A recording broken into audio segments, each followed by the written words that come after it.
کانگریس مین آئے ہوئے تھے امریکہ سے، اس میں واپس جا کے کچھ پاکستان امریکہ تعلقات پہ کچھ کانفرنس، کوئی سمپوزیم وغیرہ کروانے لگے، تو کب ہو رہا ہے وہ؟ آپ کی خبر اس حد تک درست ہے، وہ 30 اپریل کو ہونا تھا، پرسوں. ہاں جی ہاں. اس کے پیچھے جو اصل جو ایکٹیو تھے زیادہ وہ تھے، ایک تو جیک برگمین جو ریٹائرڈ ایئر فورس آفیسر ہیں، اور دوسرے ٹام سوزی. ان کا سٹاف جو ہے وہ یہاں لوگوں کو دعوت دے رہا تھا، اور یہ زیادہ اس لیے ہو رہا تھا کہ یہ اس پہ زیادہ پریشر ڈال رہے تھے اس سمپوزیم کے لیے. اپیرنٹلی یہ پاک امریکی تعلقات کے بارے میں ہونا تھا، لیکن آئیڈیا یہ تھا کہ چونکہ یہ یو ایس کانگریس میں ہوگا، وہاں کے کمرے میں ہوگا، اس کے لائبریری میں گپ شپ لگائی جائے گی، تو یقینی وہاں پر عاشقان کی تعداد بڑی ہے. تو وہ جو پاکستان سے اگر کچھ لوگ آئیں گے کسی اور نقطۂ نظر کے ساتھ، ان پر ہیکل کریں گے، سوالات اٹھائے جائیں گے، برے بھلے جو بھی. تو ان لوگوں کو میری اطلاع کے مطابق انتہائی ذمہ دار اطلاع واشنگٹن سے، اس میں ہمارے ایک وزیر مملکت بھی جا رہے تھے، ایک انہوں نے سیشن میں پاکستان میں پرائیویٹائزیشن کے امکانات کے بارے میں خطاب فرمانا تھا. اچھا اوکے. اچھا، وزارت خزانہ کے بھی ایک اہم صاحب پاکستان میں سرمایہ کاری کے امکانات کے بارے میں کچھ بات کرنے میں جا رہے تھے. ان دونوں سے رابطہ نہیں ہو پایا کیونکہ ابھی تو وہاں پہ صبح ہے، لیکن وہ وزیر صاحب تو نہیں گئے، انہیں آج جانا تھا. ان کے دفتر سے مجھے پتہ چلا ہے کہ ان کی ٹکٹ منسوخ نہیں، انہوں نے اپنی ٹکٹ کینسل کر دی. اچھا. میں نے یہ فرض کیا کہ یہ شاید جو پاک بھارت کشیدگی ہے اس کی وجہ سے، لیکن بہرحال ماتا تو وہ پھر میں نے قریدنا شروع کیا. تو میری اب سورس ہے امریکی، اوکے، ایک بہت سینئر امریکی اخبار نویس جو مجھ سے بھی کو 10-15 سال بڑے ہیں. اچھا ٹھیک.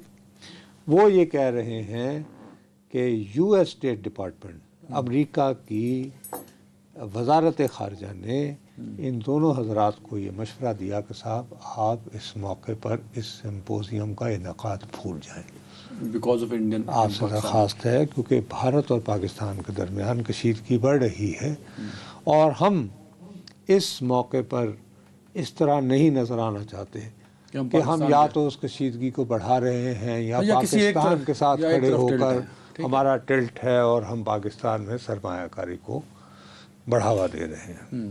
کیونکہ بھارت والے جو ہیں جی وہ بہت غصے میں ہے، اکثریت ان کی. وہ یہ سمجھتے ہیں کہ ساڈے یار ٹرمپ والوں اس طرح کا بیان نہیں آیا. اس کے علاوہ بھی آپ نے آپ دیکھیں کہ ٹرمپ صاحب نے جو بیان دیا وہ کہتے ہیں 1500 صاحب پاکستان بنے 1947. وہ اصل میں کہنا چاہ رہا تھا یہ ہندو اور مسلمان نہیں. وہ اس سوال سے دیکھا جائے تو یہ زیادہ خطرناک بیان ہے. اچھا، کہ ہندو اور مسلمان تو ایک دوسرے سے لڑنے کے عادی ہیں، خود ہی ٹھیک کر لیں گے. ایسے 1500 سال کو کانٹیکس وہی بنتا ہے. You are right. میں جو کہہ رہا ہوں نا اس حوالے سے یہ زیادہ خطرناک بات ہے. لیکن امریکہ کی جانب سے آپ نے تلسی گیبرٹ کے بارے میں یہاں بہت ہمیں بتایا، ان کے پروفائل اور باقی. نہیں، تلسی گیبرٹ نے کہا یہ بھی خطرناک بات ہے. اس کا تو خوب اس نے یہ نہیں کہا کہ پاکستان سے آئے دہشت گرد، اس نے کہا کہ اسلامسٹ دہشت گرد. یہ اسلامسٹ دہشت گرد کا مطلب یہ ہے کہ بھارت میں جو مسلمان ہیں نا تلسی گیبرٹ، اس مسلمان کو بھی وہ دہشت گرد سمجھتی ہیں unless proven otherwise. یہ وہ سوچ ہے. اس طرح سوچے میرے پیارے بھائی. کیا بات کر رہے ہیں آپ. خیر، اور مجھے اس کے پیچھے بھی کہانی ہے. وہ کیا؟ آپ کو اس کو ہم نے اچھی طرح پلے نہیں کیا. وہ کیا نا؟ وہ یہ ہے کہ جمعے کے روز نہیں، ہفتے کے روز یا جمعے کے روز، یہ کس دن کاکول میں وہ ہوئی ہے پاسنگ؟ جمعے والے دن. جمعے والے دن. اس دن جب وہاں سے واپس آئے ہیں تو نور خان ایئر بیس پر پاکستان کے وزیر اعظم کی ملاقات ہوئی ہے. ایک امریکہ سے وفد آیا ہوا تھا. وہ ورڈ اپنا لبرٹی، اور یار یہ جو بٹ کوائن وغیرہ نہیں آج کل آتے ہیں، ٹھیک ہے، وہاں کا وفد آیا ہوا تھا تو ان کے ساتھ اچھا یہ اس کون ان کی آمد سے ورلڈ لبرٹی فائنینشیل. یہ آپ مجھے دیں.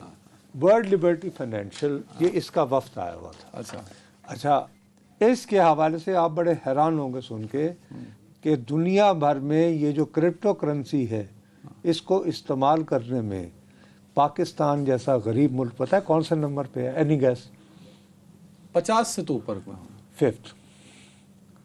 ہم دنیا میں 5واں بڑا ملک تصور کیے جاتے ہیں جو کرپٹو کرنسی بٹ کوائن ہے. نہیں کراچی والا منڈا تیرا پڑیا گیا ہاں وہ قاتل مصطفیٰ عامر کا قاتل. جی ہاں کچھ آئے خیال یا نہیں؟ ہیلو 5ویں نمبر پہ سر 5ویں نمبر پہ ہے. اب یہ جو صاحب جو تشریف لائے تھے اس کی ذرا میں اسی لیے آپ کو کہتا ہوں کہ ذرا آنکھیں اور کان جو ہے نا رپورٹر کے طور پر کھلے رکھیں اور واٹس ایپ کا استعمال مت کریں. کم سے کم تو اس میں زکارے وٹکوف یہ ان کے سربراہوں میں سے ایک تھا. یہ جو کمپنی آئی ہوئی تھی. اب یہ وٹکوف کون ہے؟ یہ وٹکوف جو ہے یہ سٹیو وٹکوف کا بیٹا ہے. سٹیو وٹکوف وہ ہے یہ بھی ریئل اسٹیٹ ڈیولپر ہے ٹرمپ کی طرح اور یہ ٹرمپ کا جگری یار ہے.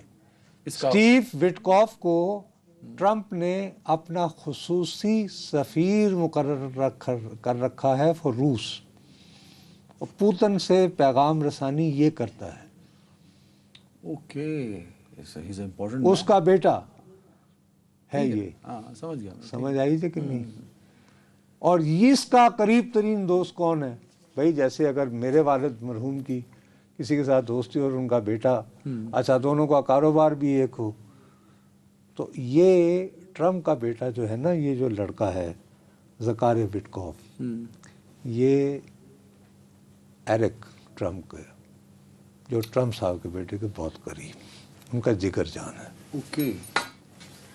کچھ افواہیں یہ بھی کہہ رہی ہیں کہ وہ پائیوال بھی ہے اس کمپنی سے. یہ بٹ کوائنز والی کمپنی کرپٹو والی. ٹھیک ہے. نہیں سمجھ آئی؟ سمجھ گیا میں. تو اس لیے امریکہ یہ چاہ رہا ہے کہ ذرا ہم ٹھنڈا رکھا جائے اور پاکستان میں انویسٹمنٹ کے مواقع جو ہیں وہ تلاش یہ جو ابھی جو ارے تلاش نہیں موجود ہے نا یار. 5واں دنیا کے اندر تمہیں بتا رہا ہوں کرپٹو کرنسی کے استعمال کرنے والا ماشاءاللہ ہے نا. جتنے بھی 2 نمبری ہوندی ہے پاکستانی کدی بازی تے لے جاندے نا. دیکھو آپس کی بات ٹاپ 10 میں آ جاتا ہے. جب بھی کال سینٹر کو ڈبہ میں بدلنا ہو کیا وہ ہم نے وہ کیا ڈبہ ہی کہتے ہیں نا اس کو ڈبہ جب بدلنا ہو تو ماشاءاللہ پورن وغیرہ دیکھنی ہو. بٹ ٹھیک ہے crypto currency is not a 2 نمبری مطلب ایک ماڈرن کرنسی ہے نا. کوئی نہ کوئی جو بھی ہے ہم تھوڑے ماڈرنائز ہیں. ارے بھائی ہم یہ ہے کہ ہم اپنے آپ کو اڈیپٹ کرنے میں گڈ اباؤٹ آور سیلفز. یہ ایبلٹی ہے ہماری. ہم ڈھل جاتے ہیں immediately we get get into it. لیکن آپ نے تو ہم پہ touch What are the data? یہ جنگ کے ماحول پہ. لیکن ہم سارا ملک جو ہے اس جنگ کو بھی ہم نے مذاق بنا لیا. تو یہ ہمارا مزاج ہے.